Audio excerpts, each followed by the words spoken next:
That's not going anywhere. So neither am I. No matter how damn good those games look on the PS5, my Spider-Man PS4 Pro themed console is not going anywhere. Anyways, welcome back, true believers, and all you spectacular Spidey fans and all you gamers out there to a very exciting PlayStation 5 related video. So, officially, after actually having dove into the PS5 console itself and seeing exactly what it has to offer, it has been a full week since the amazingly kind-hearted and anonymous game developer actually gifted me a full-on physical edition PlayStation 5. So this is the console with the disc tray, not the digital edition. You can, in fact, insert discs into the console, and I've actually been playing with it for an entire week now, which is absolutely insane. First off, I am still beyond lucky that I'm able to be in this position, but it's even crazier to think that I'm actually diving into what next gen has in store. This is just the beginning of this brand new console era, so to see exactly where games can go in the future is extremely exciting. But for this video, I'm not going to kind of review, obviously, what I'm sure you're waiting for is Marvel's Spider-Man Remastered or even Marvel's Spider-Man Miles Morales, but instead, I do want to kind of give you an overview about the PlayStation 5 console as a whole, and just give you my overall thoughts as to how I view the system, and actually go into detail further as to whether or not it lives up to the hype that Sony was fully promoting it to be in this pinnacle state of next-gen gaming, and whether or not you should actually worry your time and effort to try and get one right now, or maybe wait a little bit later until there's more fully exclusive PS5 games tailored to the system until you decide to go out and purchase one for yourself. And throughout this video, again, I will be finally able to showcase all sorts of gameplay running on the PS5 for a various plethora of games I have played on the system that are built for the system, those of which, of course, as you should expect, are Marvel's Spider-Man Miles Morales Ultimate Edition, which, of course, comes with Marvel's Spider-Man Remastered. Also, sadly, Marvel's Avengers on PS5, which has a bit better running power and performance power compared to the main current-gen consoles on PS4 or Xbox One. And what I'm actually very blown away by is Ratchet & Clank Rift Apart, which is a complete PlayStation 5 exclusive game from Insomniac in comparison to a cross-gen game like Miles Morales or a remaster like Spider-Man, where it's just kind of enhanced on the PS5, where the base game still runs extremely fine on the PS4. You're just getting a better experience on the PS5. But for Rift Apart, this is a completely PS5 exclusive game built from the ground up just for that system, and I only played the beginning mission of it, but that truly gets me amped up to see exactly where gaming can go, say 2 to 3 years down the line once we do start receiving more and more PS5 exclusives. I'm also going to show gameplay of Soul Calibur 6, which is a game I actually ran backwards compatible on the PS5, which is a game that mainly runs on PS4. Also, some Genshin Impact running on PS5 in comparison to PS4, and also, mainly, our boy, Spider-Man PS4 with John Bumniak's character model, because you can run games backwards compatible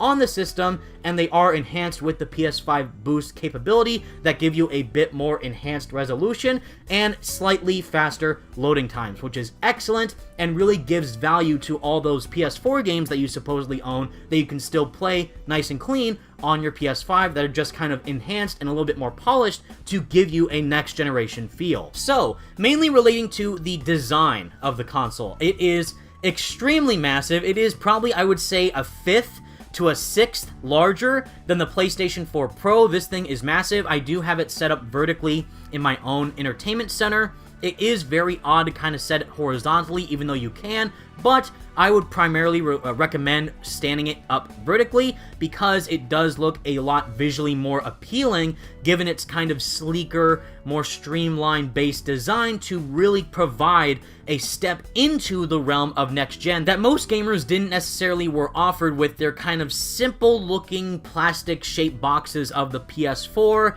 PS4 Pro, and also the Xbox One and Xbox One X. Now, with the Xbox Series X looking like a freaking refrigerator, this definitely beats the competition in terms of visual aesthetic. I still am personally not a big fan of the design, but I do understand and do appreciate Sony for taking risks and trying to innovate a bit further in terms of the visual overall layout of how the console can appear for someone who wants to really try and showcase to their friends and just people in general, like, hey, I got a next-gen console, and this is exactly what next-gen looks like. So definitely in that regard, it certainly fulfills that role in more ways than one. Now, this next feature relating to the PlayStation 5 will mainly only appear for some of you if you do spend a lot of time on the home screen or are trying to adjust various settings for your different PlayStation 5 and or 4 games that you are playing on the console, and that is of course relating to the user interface, mainly the home screen of the console in comparison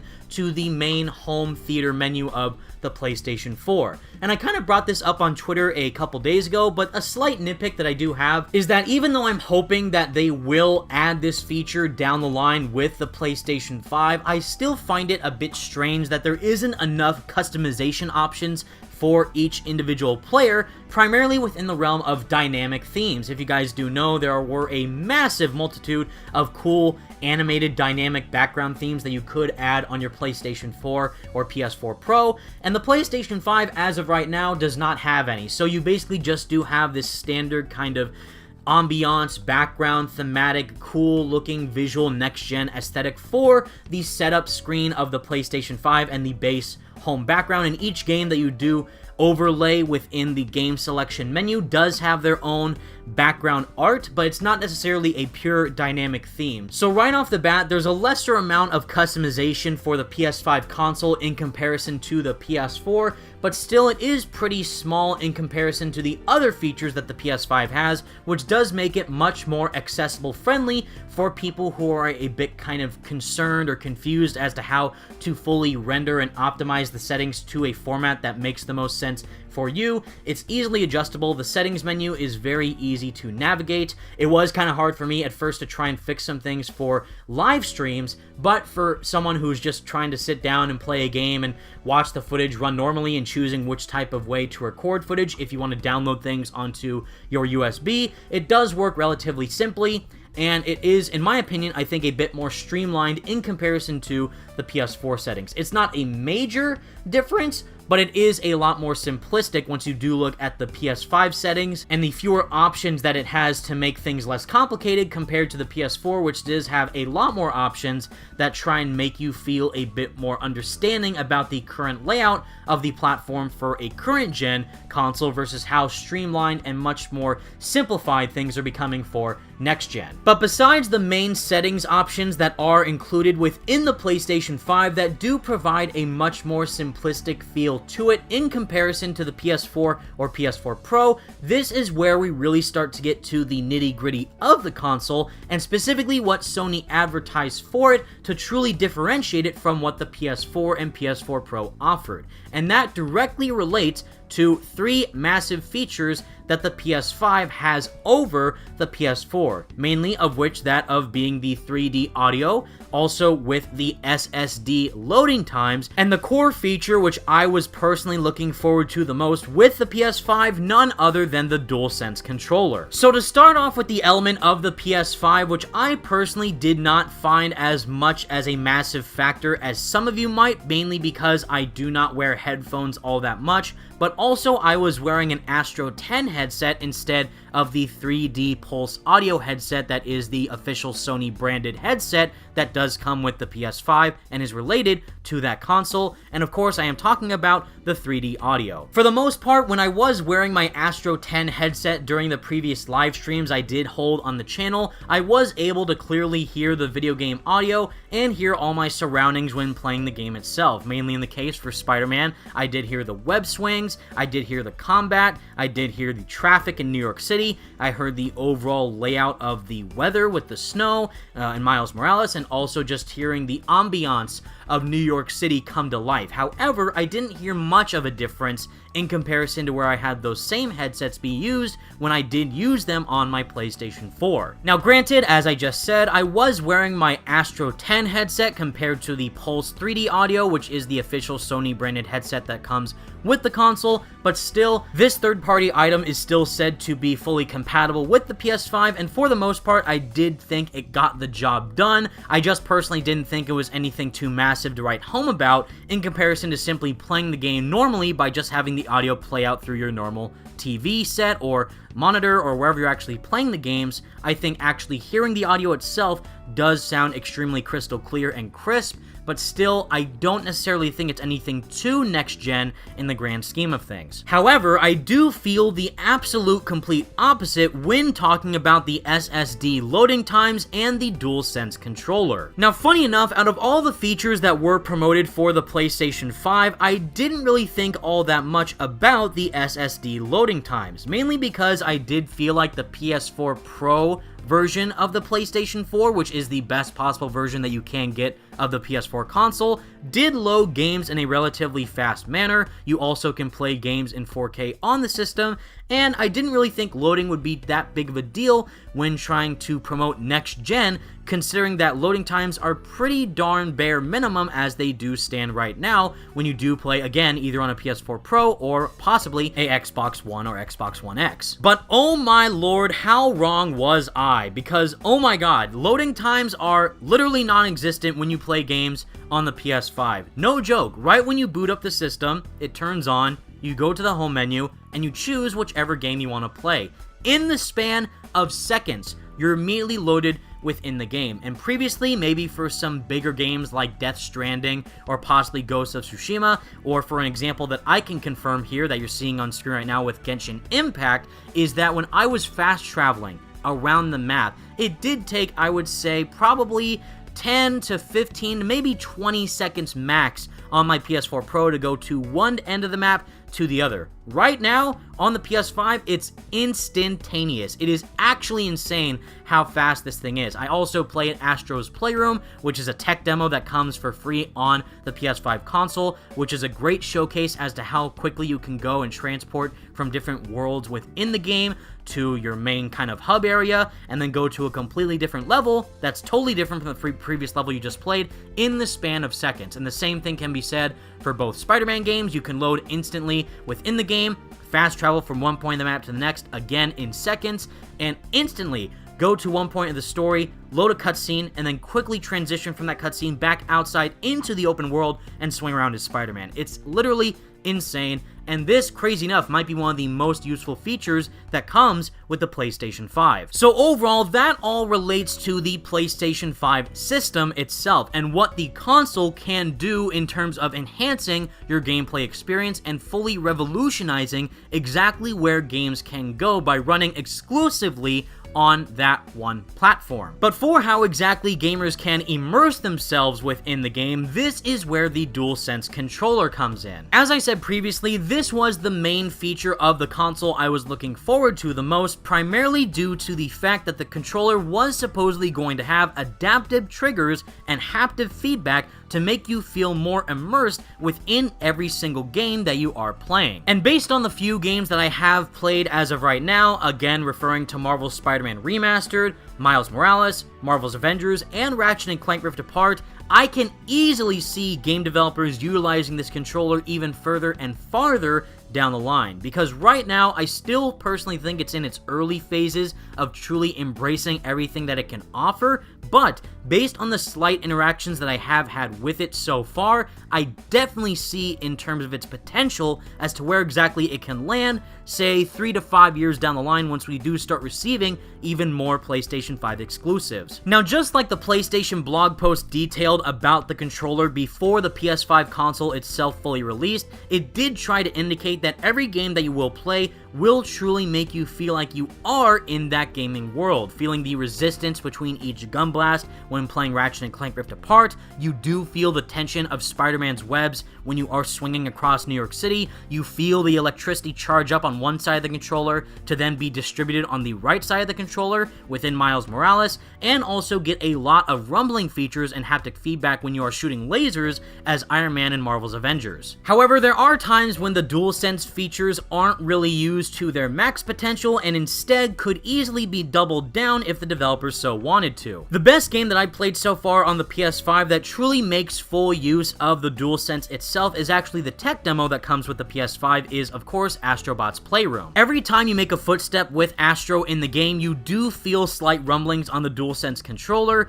You feel the wind kind of blow on Astro when you're kind of crossing dangerous caverns. You feel the ice kind of skate across one side of the controller to the next when you're in an ice level, and also feel the rumbling of enemies when you are trying to shoot them with a little tiny tennis ball gun, for example. In the tech demo, you do that one in a little segment, and you immediately feel the direct tension that is coming from pulling on the triggers and the rumbling that is coming from it that are directly coinciding with the actions that you are doing in the game itself. This is easily one of those features that I don't think I can really describe in too much detail unless you yourself give it a shot. It's kind of the same thing like PlayStation VR. I do own a PSVR headset myself on my PS4 Pro. I have a lot of fun with it. I personally played Iron Man VR on it. I think it's a great game, and it's really immersive when you do actually put yourself in the headset. But as a gamer trying to describe that experience to another person who hasn't tried it before, it is a much harder task to accomplish. So for the DualSense controller itself,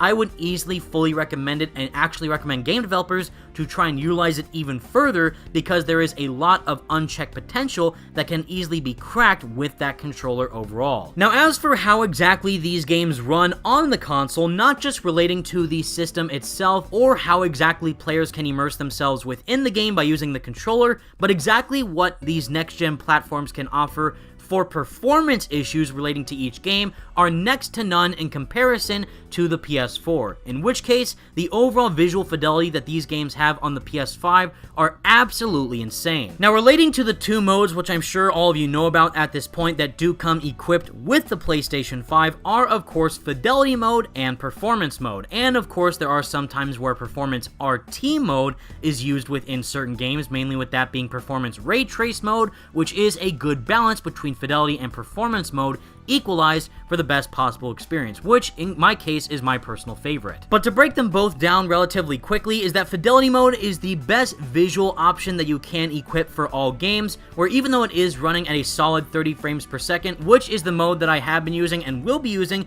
for all future YouTube videos, it does run at a completely fully optimized 4K resolution. This also includes the brand new features like ray trace reflections, better lighting, and just a better visual performance in comparison to the actual Performance mode, where in that case, even though it isn't technically running at a complete 4K, it still is incredibly visually enhanced with the PS5 features and is running fully at 60 frames per second. But in the grand scheme of things, I don't think you're really gonna notice too massive of a difference visually once you do try out Fidelity mode and Performance mode back to back, because of just how dang beautiful all these games look on the PS5. However, being able to play games at a solid 60 frames per second with incredibly smooth transitions and animations and cutscenes for every single character that is being used within the game itself is next to none versus the standard 30 FPS that we did previously see within the PlayStation 4. So again, for me personally, I definitely think that the Performance mode and or Performance RT mode, if it is available, is most definitely the way to go when you play any and all games running on PS5 hardware. Because I gotta tell you, after playing Spider-Man Remastered, even though I'm still not a full-on fan of the new face model for Peter Parker,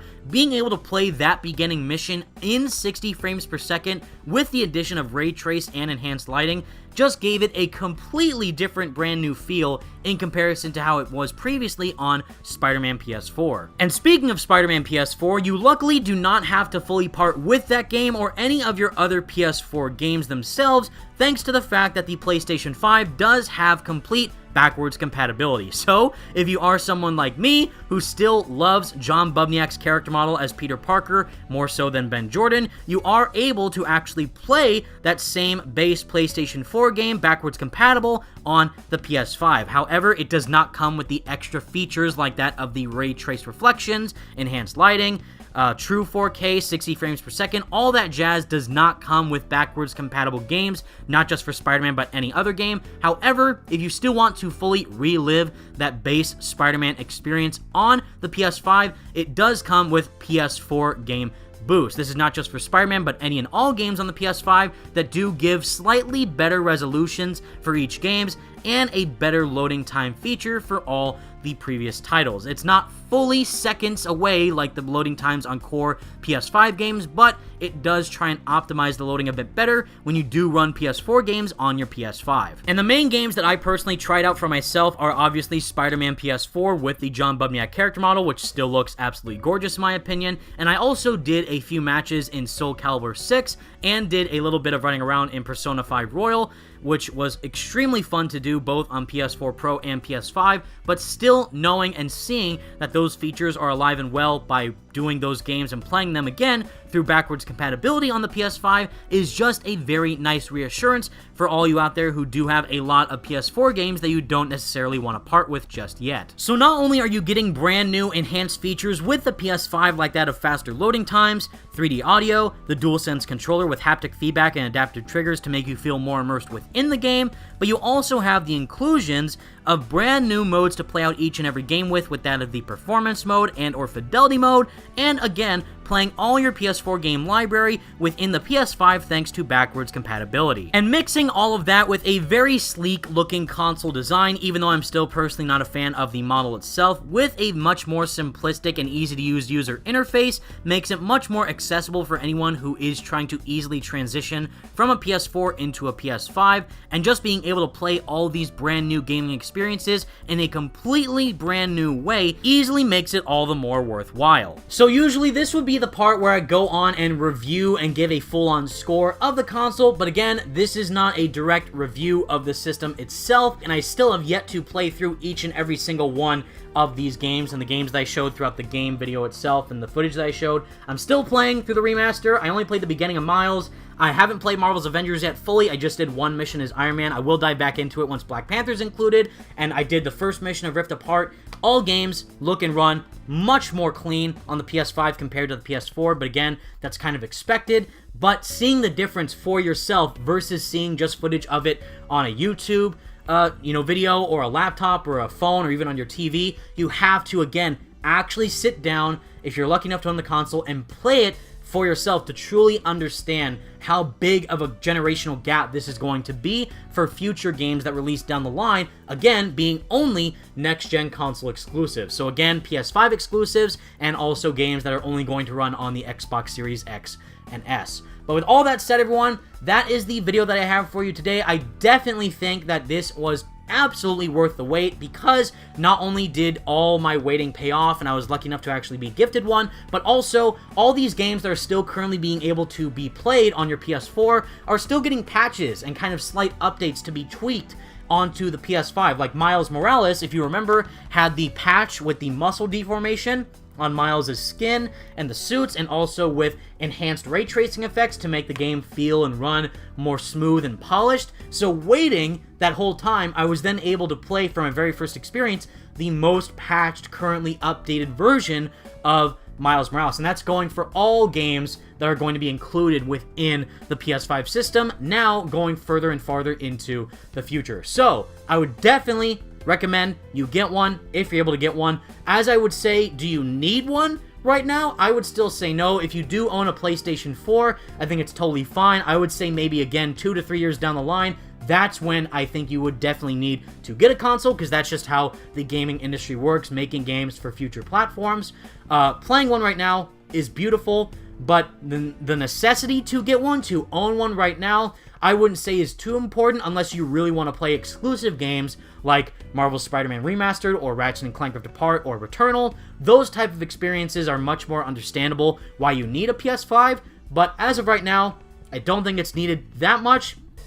but it will definitely be needed down the line for sure. Anyways, I had a wonderful time playing the system for a full week. I'm going to have an even better time playing it even more days down the line, building up to more games releasing in the future, and I can't wait to show more gameplay of all of these games that I just showcased today, more so down the line. And let me know which other games you would possibly want to see me play on the channel or for these videos, either backwards compatible PS4 games or direct PS5 games. I'd love to know. I love your feedback, and I love all your support for all these videos that I do for the channel relating to Spider-Man or the PlayStation 5. I would not be able to have this system without any of you, and I just can't thank you all enough. So without further ado, everyone, thank you all so much for watching. Leave a like on the video and subscribe to the channel if you did enjoy, and for more videos like this, I would thoroughly appreciate it. And until next time, true believers, stay spectacular, Spidey fans, and stay awesome, gamers. Peace out.